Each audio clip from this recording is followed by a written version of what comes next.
a donné le cheat code. Et le cheat code, c'est... Salut les potos, on se retrouve aujourd'hui pour la revue de l'épisode 5 de Oshinoko. Laissez plus attendre. C'est parti! On faisait l'épisode avec Aqua et puis Ruby qui essaie de convaincre Kana Arima de rejoindre le groupe d'idoles de Ruby. Et au début, les négociations ne marchent pas forcément parce que Kana n'est pas forcément chaude en vrai à l'idée de rejoindre le groupe d'idoles de Ruby. Et d'ailleurs, la petite chose que j'ai remarqué, c'est que pour le coup, cette fois-ci, Ruby a quand même eu un peu de fierté à un moment donné. Tu vois, elle n'était pas trop sûre de vouloir dire clairement à Kana que voilà, elle veut qu'elle rejoigne ce groupe d'idoles parce qu'elle avait quand même cette fierté qu'elle voulait préserver, tu vois. Donc ça, j'ai trouvé ça cool comparé aux autres épisodes où bizarrement, elle n'avait aucune fierté et qu'elle était beaucoup plus en train de se rabaisser. Elle a eu un peu d'ego pour pouvoir justement ne pas demander directement à Kana que voilà qu'elle veut qu'elle rejoigne ce groupe d'idoles, tu vois. Puis bien sûr, comment c'est que Kana le béguin pour Aqua, il a suffi que Aqua insiste un tout petit peu, tu vois. Il demande un tout petit peu pour que finalement Kana signe le contrat et que ben voilà quoi, maintenant Kana et puis Ruby sont partenaires en gros de groupe d'idoles dont ils n'ont pas encore le nom. Bon, ça on y reviendra plus tard. De l'autre côté, t'as Aqua qui a commencé un dating show, hein. Dating show vraiment ultra intéressant. En fait, j'ai vraiment beaucoup aimé cette partie-là parce que ça nous a permis de voir un peu qu'est-ce qui se passe derrière le phénomène de la télé-réalité au Japon. Je ne sais pas si c'est comme ça dans les autres pays, des autres continents. Mais en tout cas, au Japon, pour ce qui est de la télé-réalité, on comprend que, tu sais, parfois c'est très stagé. Il y a des moments où ils doivent parler juste devant les caméras et tout, tu vois. Bon, ça, on s'en doutait un peu, mais là, on a eu la confirmation avec cet épisode-là. Il y a des trucs que les participants se disent entre eux, en caméra. Pouvoir placer les pieds correctement, si je peux dire ça comme ça, afin de pouvoir réussir l'aventure dans cette télé-réalité. On l'a vu avec la fille qui parlait avec Aqua et qui lui disait, voilà... tu me plais bien, à la fin c'est que le couple réussit à avoir un bisou, mais si c'est toi, je pense que je pourrais aller jusqu'à la fin et puis je pourrais faire le bisou, tu vois, si c'est toi, parce que je trouve bien et tout. D'ailleurs, truc intéressant, c'est que Aqua a encore une fois joué un jeu d'acteur incroyable, genre même Ruby et puis Kana ne l'ont pas reconnu, et on le voit encore très bien quand il a voulu jouer le neuneu dans l'émission de télé-réalité. En gros, tu vois, tranquille, il est venu comme ça, tout gentil. Alors que d'ailleurs, c'est un grand manipulateur et tout. Et donc là, il a joué le jeu correctement.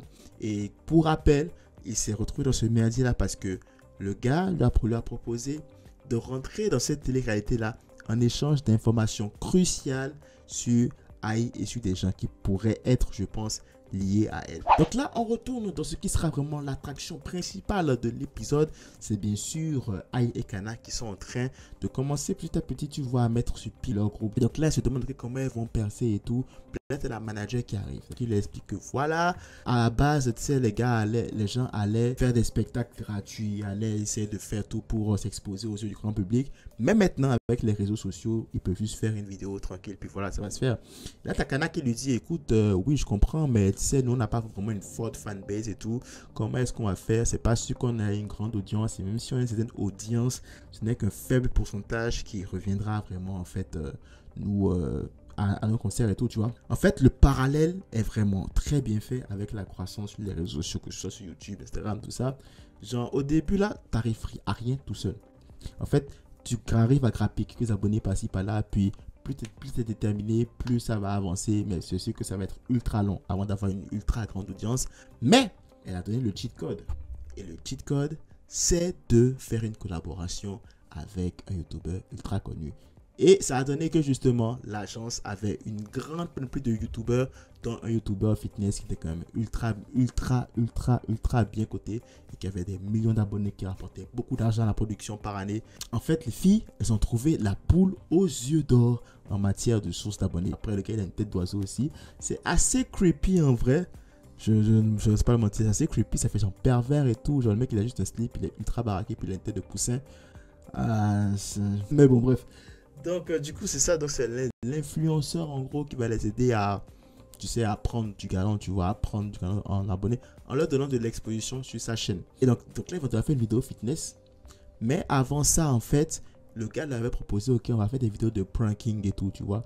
Mais bon, on va vous prévenir que c'est des vidéos de pranking, donc tu vois, ce serait un peu stagé. Et ce à quoi Ruby a dit non, parce qu'elle, elle ne veut pas du tout.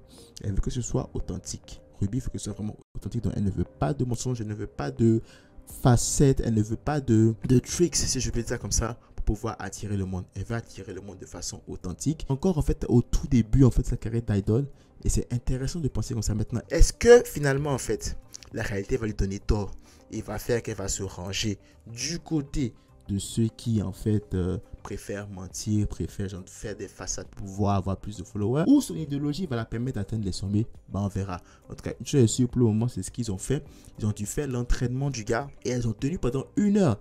C'était pas facile, hein, mais ils ont fait l'entraînement du gars pendant 1 heure, la danse et tout. Elles ont réussi. Même le gars avait dit qu'à un moment donné, lui, il voulait quand même faire un montage pour dire voilà que ça a fait 1 heure et tout tranquille. Mais non, ils ont quand même tenu et ça, c'est vraiment cool. Donc là, ils ont une vidéo authentique avec un YouTuber ultra connu qui va leur donner de l'exposition. Et donc là, à la fin, en fait, il leur dit, voilà, écoutez, c'est quoi le nom de votre groupe? Et là, il donne Pikomachi comme groupe, le même groupe que sa mère. Pourquoi pas? Pourquoi pas? Ça pourrait être intéressant. En tout cas, encore un très très bon épisode. Et encore une fois, on a tiré beaucoup de bonnes choses de cet épisode, honnêtement.